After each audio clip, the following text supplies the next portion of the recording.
मैं हूं आपकी दोस्त वर्षा। आशा करती हूं आप सभी बहुत अच्छे से होंगे।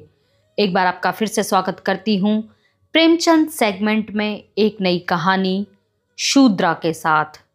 अगर आप हमारे चैनल पर नए हैं तो हमारे चैनल को सब्सक्राइब करना, हमारी वीडियोस को लाइक करना और शेयर करना ना भूलें। तो चलिए बढ़ते हैं अपनी कहानी की ओर बिना किसी देरी के। माँ और बेटी एक झोंपड़ी में गांव के ऊंचे सिरे पर रहती थी। बेटी बाग से पत्तियां बटोर कर लाती, माँ भाड़ झोंकती। यही उनकी जीविका थी।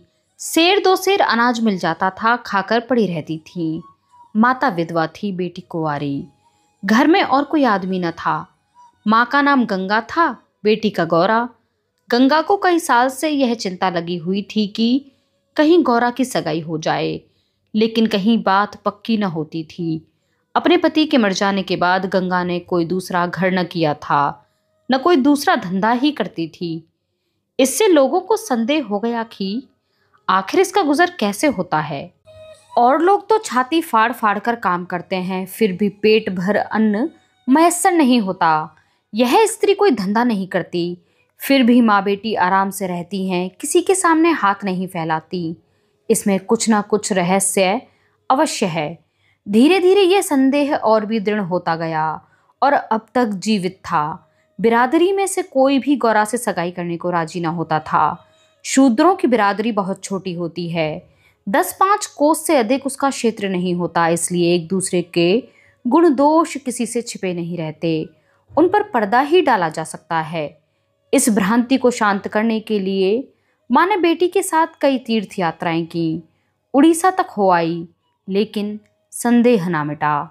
गौरा युवती थी, सुंदरी थी, पर उसे किसी ने कुएं पर या खेतों में हंसते बोलते नहीं देखा। उसकी निगाह कभी ऊपर उठती ही न थी, लेकिन ये बातें भी संदेह को और पुष्ट करती थीं। अवश्य कोई न कोई रहस्य है। कोई युवती इतनी सती नहीं हो सकती। कोई गुपचुप की बात अवश्य है। यूं ही दिन गुजरते जाते थे। बुढ़िया दिनों दिन चिंता से घुल रही थी। उधर सुंदरी की मुख छवि दिनों दिन निखरती जाती थी, कली खिलकर फूल हो रही थी। एक दिन एक परदेसी गांव से होकर निकला, 10-12 कोस से आ रहा था। नौकरी की खोज में कलकत्ता जा रहा था। रात हो गई। किसी कहार का घर पूछता हुआ गंगा के घर आया। गंगा ने उसका खूब आदर सत्कार किया, उसके लिए गेहूं का आटा लाई, घर से बर्तन निकाल कर दिए। कहार ने पकाया, खाया, लेटा, बातें होने लगी। सगाई की चर्चा छिड़ गई। कहार जवान था, गौरा पर निगाह पड़ी। उसका रंग ढंग देखा, उसकी सजल छवि आंखों में समा गई। वह सगाई करने पर राजी हो गया। लौटकर घर चला गया। 2-4 गहने अपनी बहन के यहाँ से लाया। गांव के बजाज ने कपड़े उधार दे दिए। 2-4 भाई बंदों के साथ सगाई करने आ पहुंचा। सगाई हो गई और वह यहीं रहने लगा। गंगा बेटी और दामाद को आंखों से दूर न कर सकती थी, परंतु 10-5 दिनों में ही मंगरू के कानों में इधर उधर की बातें पड़ने लगी। सिर्फ बिरादरी के ही नहीं, अन्य जाति वाले भी उनके कान भरने लगे। ये बातें सुन सुनकर मंगरू पछताता था कि नाहक यहाँ फंसा, पर गौरा को छोड़ने का ख्याल कर उसका दिल कांप उठता था। 1 महीने के बाद मंगरू अपनी बहन के गहने लौटाने गया। खाने के समय उसका बहनोई उसके साथ भोजन करने न बैठा। मंगरू को कुछ संदेह हुआ। बहनोई से बोला, तुम क्यों नहीं आते? बहनोई ने कहा, तुम खा लो, मैं फिर खा लूंगा। मंगरू बोला, बात क्या है, तुम खाने के लिए क्यों नहीं आते? बहनोई, जब तक पंचायत ना होगी मैं तुम्हारे साथ कैसे खा सकता हूँ? तुम्हारे लिए बिरादरी भी छोड़ दूँ? किसी से न पूछा न गाछा, जाकर एक हरजाई से सगाई कर ली। मंगरू चौके पर से उठाया, मिर्जाई पहनी और ससुराल चला आया। बहन खड़ी रोती रह गई। उसी रात को वह किसी से कुछ कहे कुछ सुने बगैर गौरा को छोड़कर कहीं चला गया। गौरा नींद में मगन थी। उसे क्या खबर थी कि वह रत्न जो मैंने इतनी तपस्या के बाद पाया है, मुझे सदा के लिए छोड़कर जा रहा है। कई साल बीत गए, मंगरू का कुछ पता न चला, कोई पत्र तक न आया, पर गौरा बहुत प्रसन्न थी। वह मांग में सिंदूर डालती, रंग बिरंगे कपड़े पहनती और अधरों पर मिस्सी के धड़े जमाती। मंगरू भजनों की एक पुरानी किताब छोड़ गया था, उसे पढ़ती और गाती। मंगरू ने उसे हिंदी सिखा दी थी। टटोल टटोल कर भजन पढ़ लेती थी। पहले वह अकेली बैठी रहती, गांव की और स्त्रियों के साथ बोलते चालते उसे शर्म आती थी। उसके पास वह वस्तु न थी जिस पर दूसरी स्त्रियां गर्व करती थीं। सभी अपने अपने पति की चर्चा करती। गौरा का पति कहाँ था? वह किसकी बातें करती? अब उसका भी पति था। अब वह अन्य स्त्रियों के साथ इस विषय पर बातचीत करने की अधिकारिणी थी। वह भी मंगरू की चर्चा करती। मंगरू कितना स्नेहशील है, कितना सज्जन, कितना वीर। पति चर्चा से उसे कभी तृप्ति ही ना होती थी। स्त्रियां, मंगरू तुम्हें छोड़कर क्यों चले गए? गौरा, क्या करते? मर्द कभी ससुराल में पड़ा रहता है? देश परदेश में निकलकर 4 पैसे कमाना ही तो मर्दों का काम है, नहीं तो मान मर्यादा का निर्वाह कैसे हो? जब कोई पूछता कि चिट्ठी पत्री क्यों नहीं भेजते, तो वह हंसकर कहती, अपना पता ठिकाना बताने में डरते हैं। जानते हैं ना, गौरा आकर सिर पर सवार हो जाएगी। सच कहती हूँ, उनका पता ठिकाना मालूम हो जाए तो यहाँ मुझसे एक दिन भी न रहा जाएगा। वह बहुत अच्छा करते हैं कि मेरे पास चिट्ठी पत्री नहीं भेजते। बेचारे परदेश में कहाँ घर गृहस्थी संभालते फिरेंगे। एक दिन किसी सहेली ने कहा, हम ना मानेंगे, तेरा जरूर मंगरू से झगड़ा हुआ होगा, नहीं तो बिना कुछ कहे सुने क्यों चले जाते। गौरा ने हंसकर कहा, बहन, अपने देवता से भी कोई झगड़ा करता है? वे मेरे मालिक हैं, भला मैं उनसे झगड़ा करूंगी? जिस दिन झगड़े की नौबत आएगी कहीं डूब मरूंगी। मुझसे कहकर जा पाते तो मैं उनके चरणों से लिपटना चाहती। एक दिन कलकत्ता से एक आदमी आकर गंगा के घर ठहरा। पास ही के किसी गांव में अपना घर बताया। कलकत्ता में वह मंगरू के ही पड़ोस में रहता था। मंगरू ने उससे गौरा को अपने साथ लाने को कहा था। 2 साड़ियाँ और राह खर्च के लिए कुछ रुपए भी भेजे थे।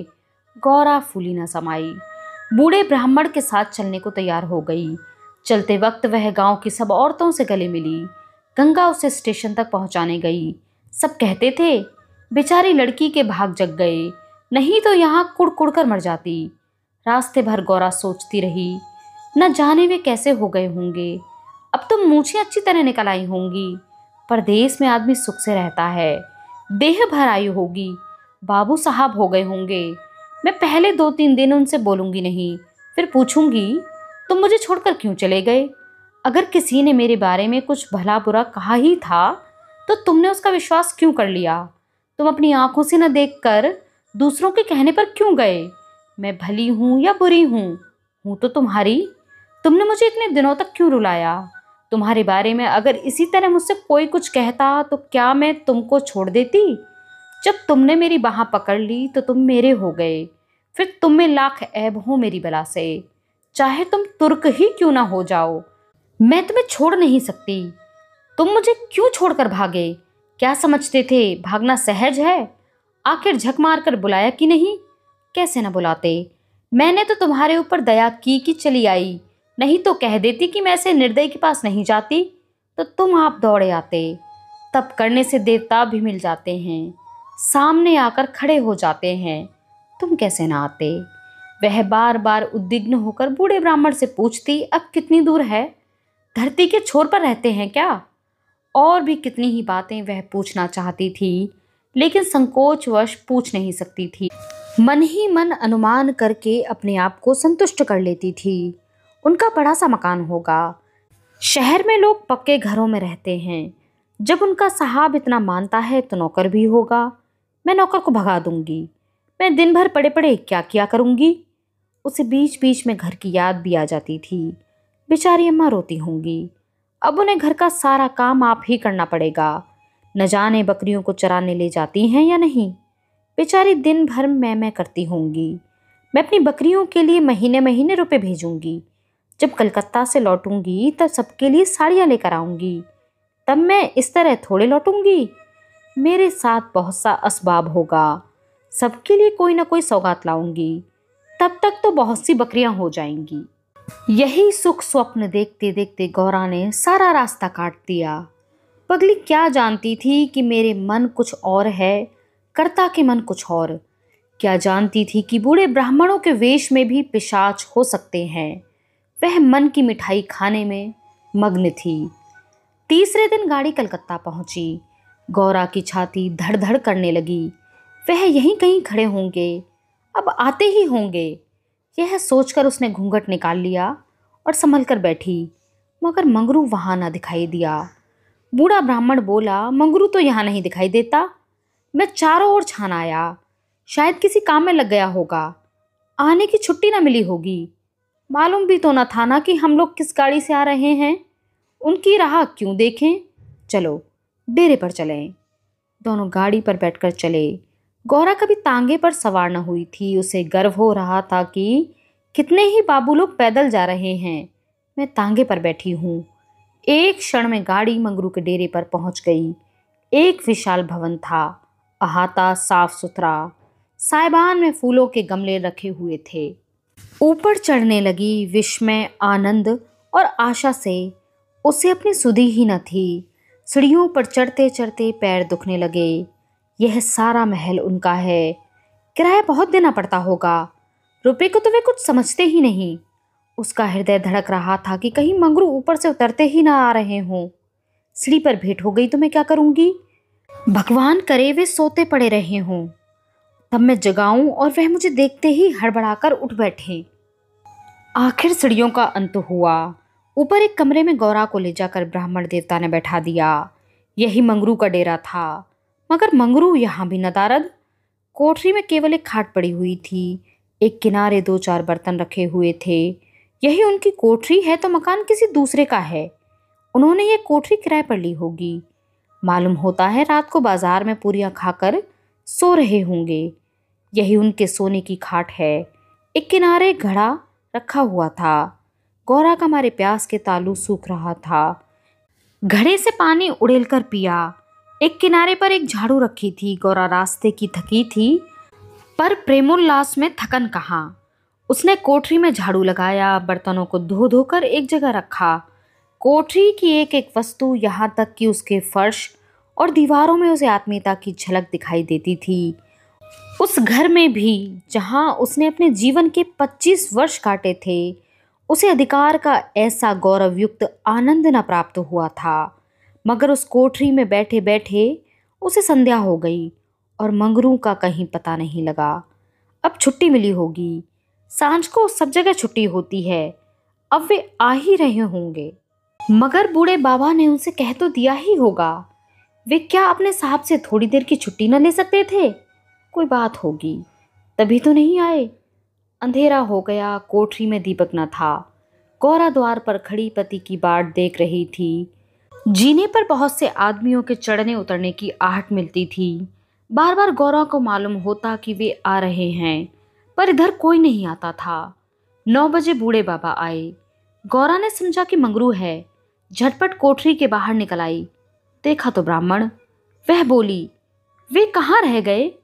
बूढ़ा, उनकी तो यहाँ से बदली हो गई। दफ्तर में गया तो मालूम हुआ कि वह अपने साहब के साथ यहाँ से कोई 8 दिन की राह पर चले गए। उन्होंने साहब से बहुत हाथ पैर जोड़े कि मुझे 10 दिन की मोहलत दे दीजिए, लेकिन साहब ने एक न मानी। मंगरू यहाँ लोगों से कह गए हैं कि घर के लोग आए तो मेरे पास भेज देना।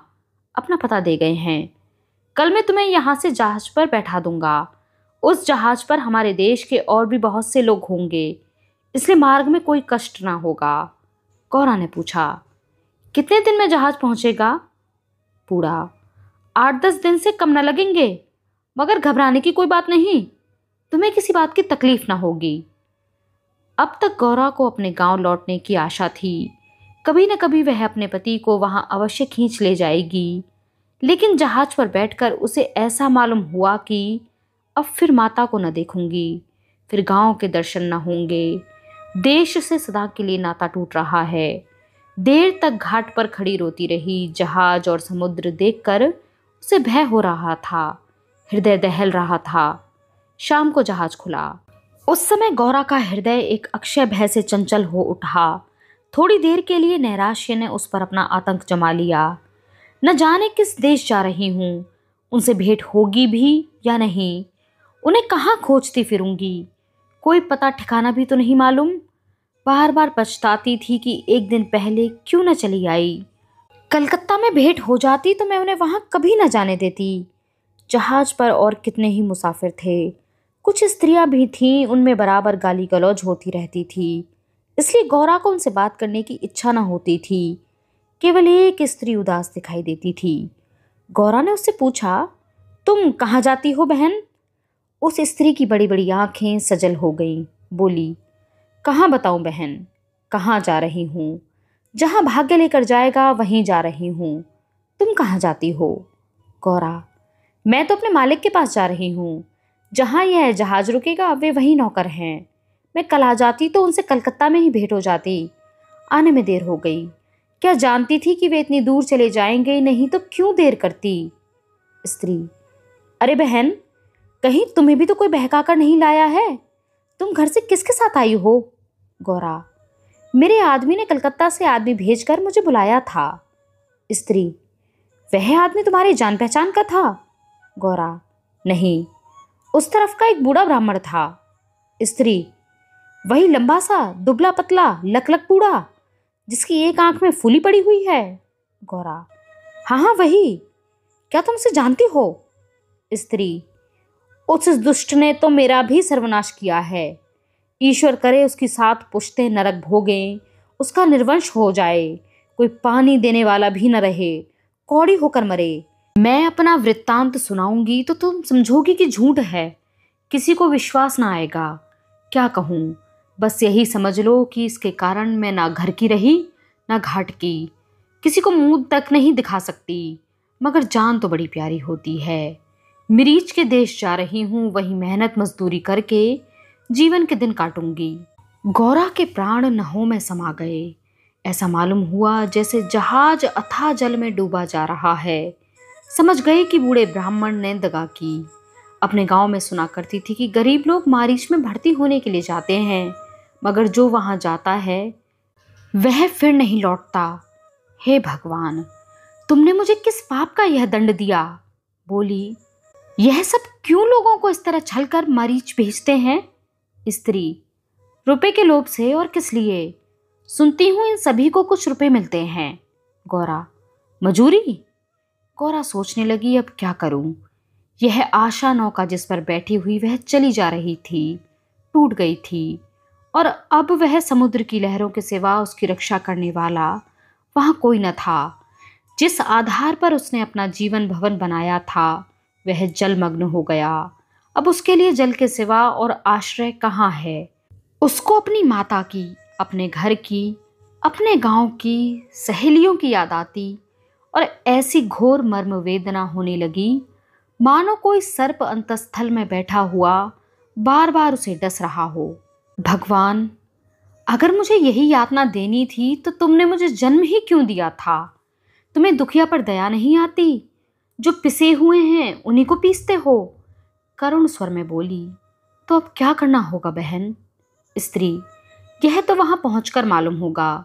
अगर मजूरी ही करनी पड़ी तो कोई बात नहीं, लेकिन अगर किसी ने कुदृष्टि से देखा तो मैंने निश्चय कर लिया है कि या तो उसी के प्राण ले लूंगी या अपने प्राण दे दूंगी। यह कहते कहते उसे अपना वृत्तांत सुनाने की वह उत्कट इच्छा हुई जो दुखियों को हुआ करती है।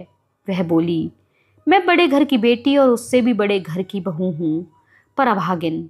विवाह के तीसरे ही साल पतिदेव का देहांत हो गया। चित्त की कुछ ऐसी दशा हो गई कि नित्य मालूम होता कि वे मुझे बुला रहे हैं।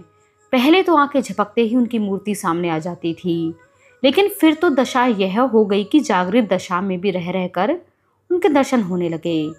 बस यही जान पड़ता था कि वे साक्षात खड़े बुला रहे हैं। किसी से शर्म के मारे कहती न थी, पर मन में यह शंका थी कि जब उनका देहावसान हो गया तो वे मुझे क्यों दिखाई देते हैं। मैं इसे भ्रांति समझकर चित्त को शांत न कर सकती थी। मन कहता था, जो वस्तु प्रत्यक्ष दिखाई देती है वह मिल क्यों नहीं सकती? केवल वह ज्ञान चाहिए। साधु महात्माओं के सिवा और ज्ञान कौन दे सकता है? मेरा तो अब भी विश्वास है कि अभी ऐसी क्रियाएं हैं जिनसे हम मरे हुए प्राणियों से बातचीत कर सकते हैं, उनको स्थूल रूप में देख सकते हैं। महात्माओं की खोज में रहने लगी। मेरे यहाँ अक्सर साधु संत आते थे। उनसे एकांत में इस विषय में बातें किया करती थी, पर वे लोग सदुपदेश देकर मुझे टाल देते थे। मुझे सदुपदेशों की जरूरत न थी। मैं वैधव्य धर्म खूब जानती थी। मैं तो वह ज्ञान चाहती थी जो जीवन और मरण के बीच का पर्दा उठा दे। 3 साल तक मैं इसी खेल में लगी रही। 2 महीने बाद वही बूढ़ा ब्राह्मण सन्यासी बना हुआ मेरे यहाँ जा पहुंचा। मैंने इससे वही भिक्षा मांगी। इस धूर्त ने कुछ ऐसा मायाजाल फैलाया कि मैं आंखें रहते हुए भी फंस गई। अब सोचती हूँ तो अपने ऊपर आश्चर्य होता है कि मुझे उसकी बातों पर इतना विश्वास क्यों हुआ। मैं पति दर्शन के लिए सब कुछ झेलने को, सब कुछ करने को तैयार थी। इसने रात को अपने पास बुलाया। मैं घर वालों से पड़ोसिन के घर जाने का बहाना करके इसके पास गई। एक पीपल से इसकी थुई जल रही थी। उस विमल चांदनी में यह जटाधारी ज्ञान और योग का देवता सा मालूम होता था। मैं आकर थुई के पास खड़ी हो गई। उस समय यदि बाबा जी मुझे आग में कूद पड़ने की आज्ञा देते तो मैं तुरंत कूद पड़ती। इसने मुझे बड़े प्रेम से बैठाया और मेरे सिर पर हाथ रखकर न जाने क्या किया कि मैं बेसुध हो गई। फिर मुझे कुछ नहीं मालूम कि मैं कहाँ गई, क्या हुआ। जब मुझे होश आया तो मैं रेल पर सवार थी। जी में आया कि चिल्लाऊं, पर यह सोचकर कि अब गाड़ी रुक भी गई और मैं उतर भी पड़ी तो घर में घुसने न पाऊंगी, मैं चुपचाप बैठी रह गई। मैं परमात्मा की दृष्टि से निर्दोष थी, पर संसार की दृष्टि में कलंकित हो चुकी थी। रात को किसी युवती का घर से निकल जाना कलंकित करने के लिए काफ़ी था। जब मुझे मालूम हो गया कि सब मुझे टापू में भेज रहे हैं तो मैंने ज़रा भी आपत्ति नहीं की। मेरे लिए अब सारा संसार एक है। जिसका संसार में कोई ना हो उसके लिए देश परदेश दोनों बराबर है। हाँ, यह पक्का निश्चय कर चुकी हूँ कि मरते दम तक अपने सत की रक्षा करूंगी। विधि के हाथ में मृत्यु से बढ़कर कोई यातना नहीं है। विधवा के लिए मृत्यु का क्या भय, उसका तो जीना और मरना दोनों बराबर हैं। बल्कि मर जाने से जीवन की विपत्तियों का तो अंत ही हो जाएगा। गौरा ने सोचा, इस स्त्री में कितना धैर्य और साहस है, फिर मैं क्यों इतनी कातर और निराश हो रही हूँ। जब जीवन की अभिलाषाओं का अंत हो गया तो मुझे जीवन के अंत का क्या डर। बोली, बहन, हम और तुम एक जगह रहेंगी, मुझे तो अब तुम्हारा ही भरोसा है। स्त्री ने कहा, भगवान का भरोसा रखो और मरने से मत डरो। सघन अंधकार छाया हुआ था। ऊपर काला आकाश था, नीचे काला जल। गौरा आकाश की ओर ताक रही थी, उसकी संगिनी जल की ओर। उसके सामने आकाश के कुसुम थे। इसके चारों ओर अनंत अखंड अपार अंधकार था।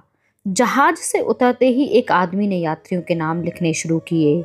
इसका पहनावा तो अंग्रेजी था, पर बातचीत से हिंदुस्तानी मालूम होता था। गौरा सिर झुकाए अपनी संगिनी के पीछे खड़ी थी। उस आदमी की आवाज सुनकर वह चौंक पड़ी। उसने दबी आंखों से उसकी ओर देखा। उसके समस्त शरीर में सनसनी दौड़ गई। क्या स्वप्न तो नहीं देख रही हूं मैं? आंखों पर विश्वास न आया। फिर उस पर निगाह डाली।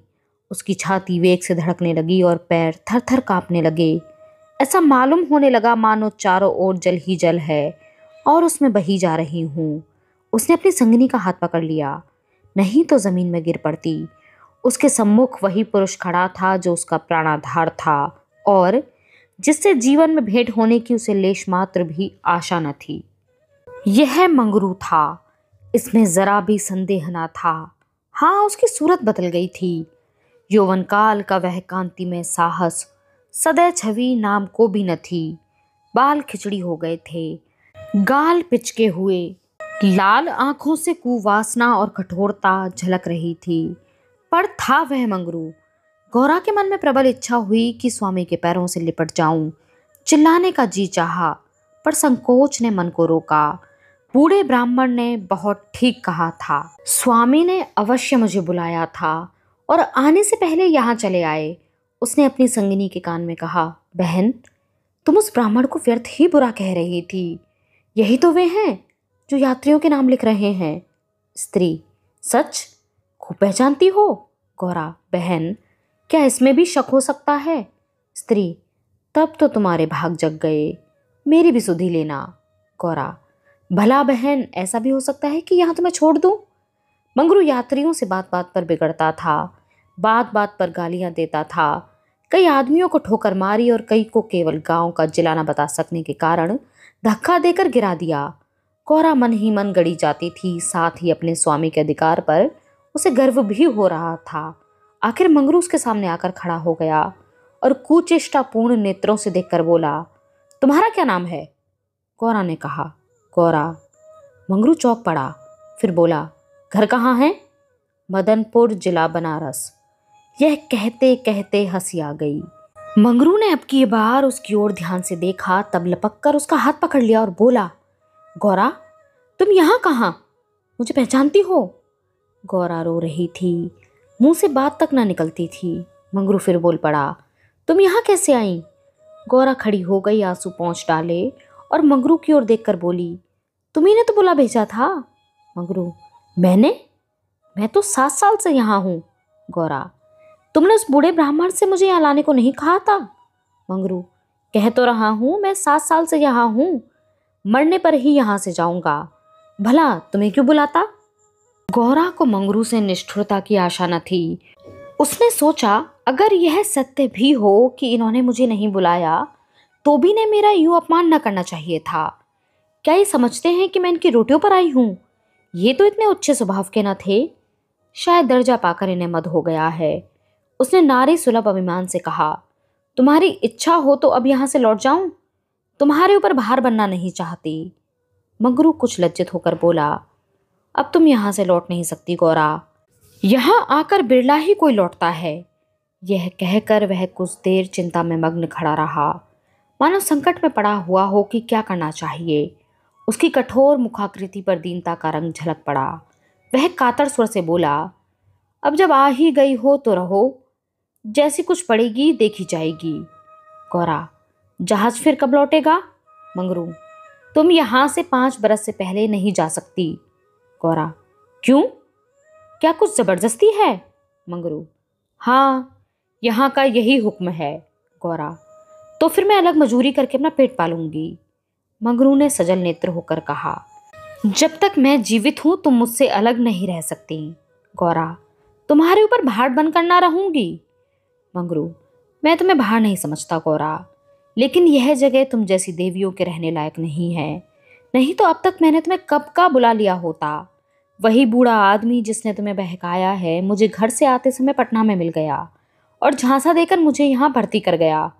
तब से यहीं पड़ा हुआ हूँ। चलो मेरे घर में रहो, वहाँ बातें होंगी। यह दूसरी औरत कौन है? गौरा, यह मेरी सखी है, इन्हें भी बूढ़ा बहका कर ले आया। मंगरू, यह तो किसी कोठी में जाएंगी, इन सब आदमियों की बांट होगी। जिसके हिस्से में जितने आदमी आएंगे उतने हर एक कोठी में भेजे जाएंगे। गौरा, यह तो मेरे साथ रहना चाहती हैं। मंगरू, अच्छी बात है, इन्हें भी लेती चलो। यात्रियों के नाम तो लिखे ही जा चुके थे। मंगरू ने उन्हें एक चपरासी को सौंपकर दोनों औरतों के साथ घर की राह ली।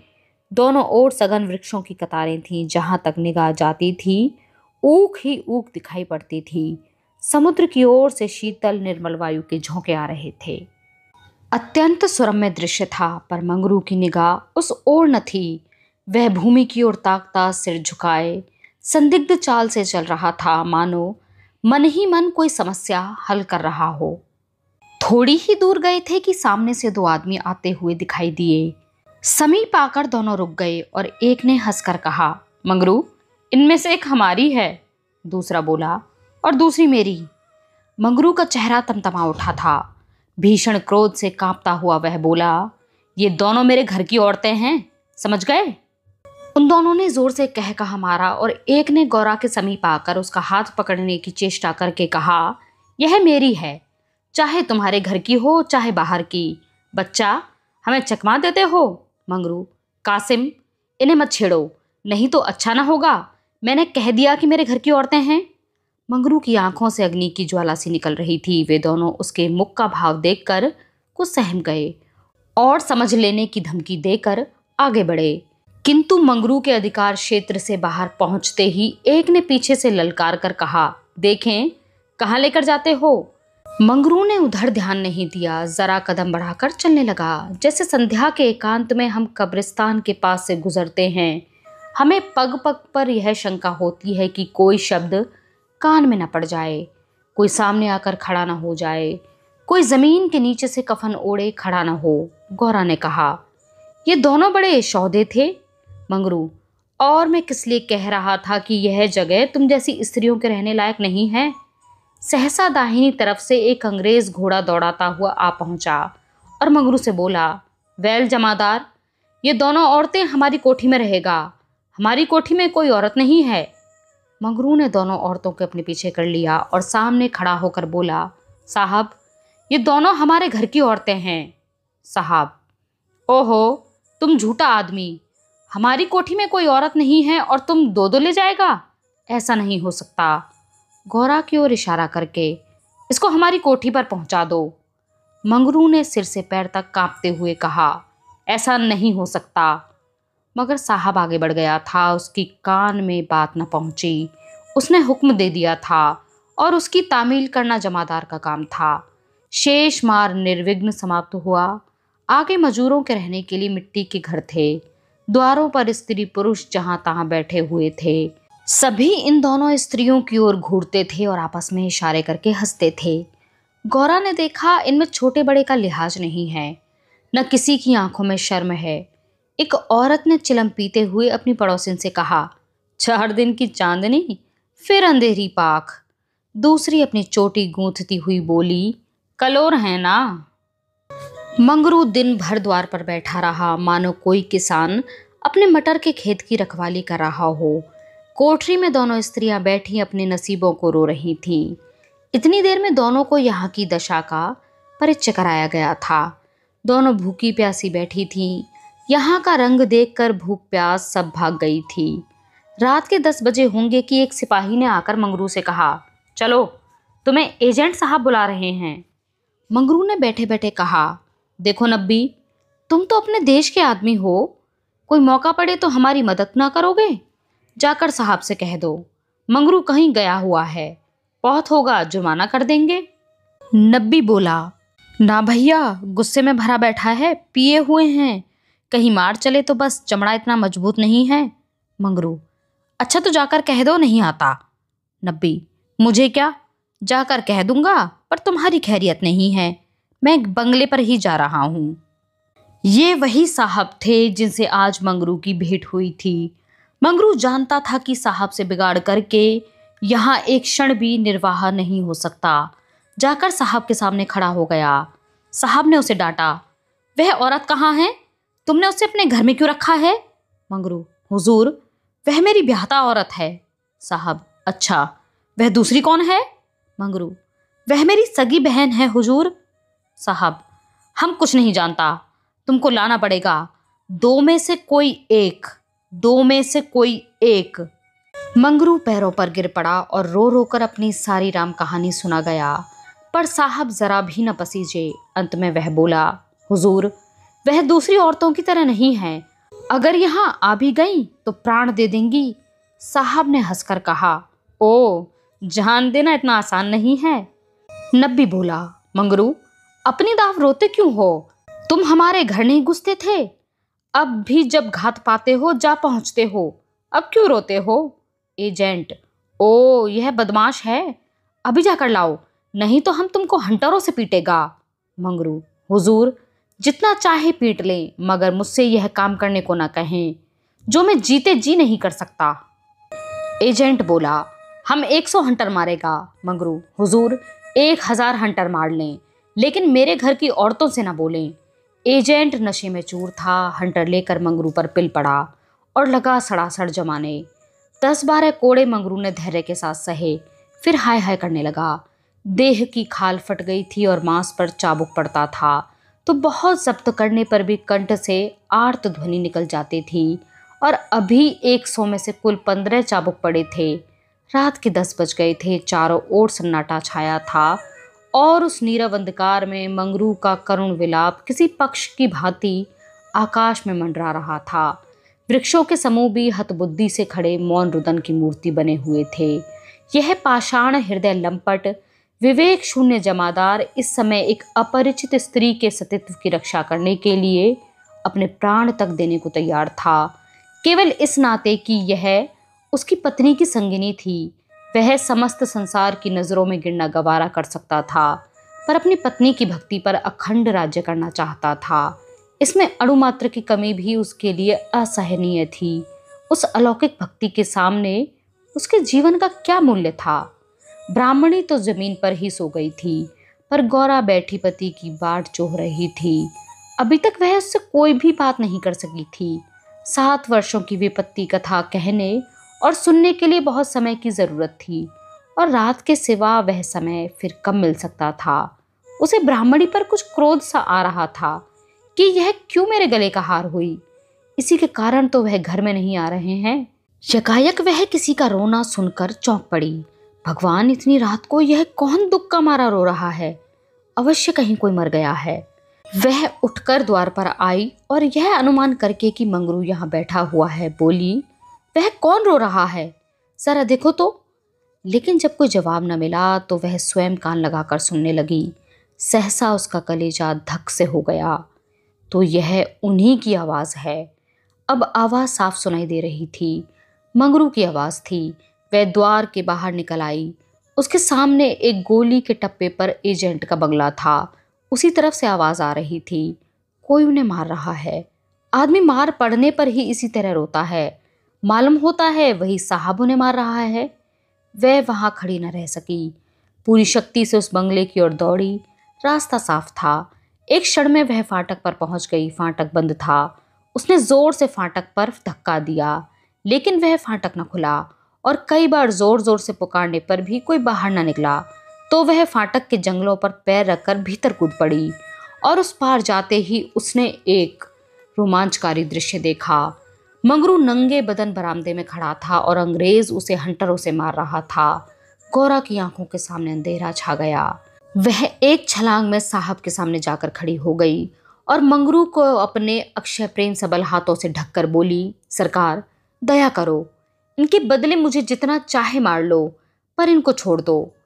एजेंट ने हाथ रोक लिया और उन्मत्त की भांति गौरा की ओर कई कदम आकर बोला, हम इसको छोड़ दें तो तुम मेरे पास रहेगा? मंगरू के नथुने फड़कने लगे। यह पामर नीच अंग्रेज मेरी पत्नी से इस तरह की बातें कर रहा है। अब तक वह जिस अमूल्य रत्न की रक्षा के लिए इतनी यातना सह रहा था, वही वस्तु साहब के हाथ में चली जाती है। यह असहनीय था।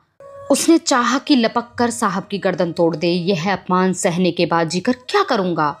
नब्बी ने तुरंत पकड़ लिया और कई आदमियों को बुलाकर उसके हाथ पैर बंधवा दिए।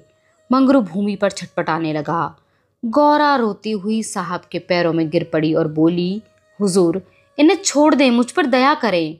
एजेंट, तुम हमारे पास रहेगा? गौरा ने खून का घूंट पीकर कहा, हाँ, रहूंगी। बाहर मंगरू बरामदे में पड़ा करा रहा था। उसकी देह में सूजन थी और घावों में जलन। सारे अंग जकड़ गए थे, हिलने की भी शक्ति नहीं थी। हवा घावों में शर के समान चुभती थी, लेकिन यह सारी व्यथा वह सह सकता था। असहनीय यह था कि साहब गौरा के साथ इसी घर में विहार कर रहा है और मैं कुछ नहीं कर सकता। वह अपनी पीड़ा भूल सी गया। कान लगाकर सुन रहा था कि उनकी बातों की भनक कान में पड़ जाए। देखे तो क्या बातें हो रही हैं। गौरा अवश्य चिल्लाकर भागेगी और साहब उसके पीछे दौड़ेगा। अगर मुझसे उठा जाता तो इस वक्त साहब को खोद कर गाड़ ही देता, लेकिन बड़ी देर हो गई। ना तो गौरा चिल्लाई, न बंगले से निकलकर भागी। वह उस सजे सजाए कमरे में साहब के पास बैठी सोच रही है कि क्या इनमें तनिक भी दया नहीं है। मंगरू का पीड़ा क्रंदन सुन सुनकर उसके हृदय के टुकड़े हुए चले जाते थे। क्या इसके अपने भाई बंद माँ बहन नहीं है? माता यहाँ होती तो उसे इतना अत्याचार न करने देती। मेरी अम्मा लड़कों पर कितना बिगड़ती थी। जब वह किसी पेड़ पर ढेले चलाते देखती थी। पेड़ में भी प्राण होते हैं। क्या इसकी माता इसे एक आदमी के प्राण लेते देखकर भी मना नहीं करती? साहब शराब पी रहा था और गौरा गोश्त काटने का छुरा हाथ में लिए खेल रही थी। सहसा गौरा की निगाह एक चित्र की ओर गई। उसमें एक माता बैठी हुई थी।